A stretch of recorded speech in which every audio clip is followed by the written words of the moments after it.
Welcome to my quick review of Neverwinter Nights 2 Enhanced Edition.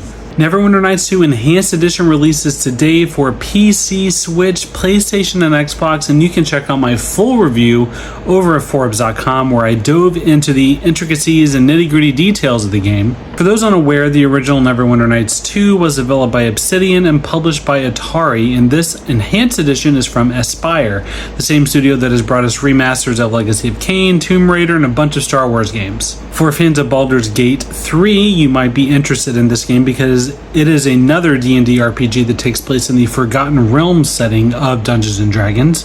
The main difference is that Neverwinter Nights 2 is a 3.5 edition setting of D&D, whereas Baldur's Gate 3 was a 5th edition rule set for D&D.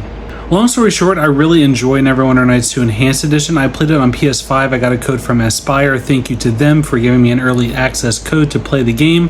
As I said, you can read my full review at Forbes, and I'll be publishing a full review video over on my YouTube eventually. But suffice to say that I really do enjoy this game. I think it's very good. The character work in particular, the companions are extremely compelling and interesting. I think the storylines are quite good.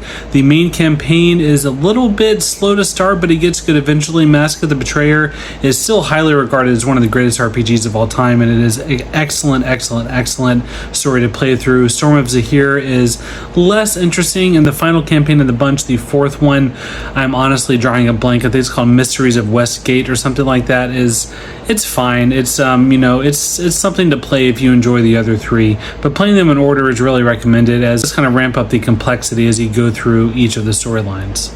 I think what really struck me the most about Neverwinter Nights 2 is the fact that even though it's almost 20 years old, it feels like a relatively recent game, in the sense that the combat feels good, characters are well written and with good voice acting.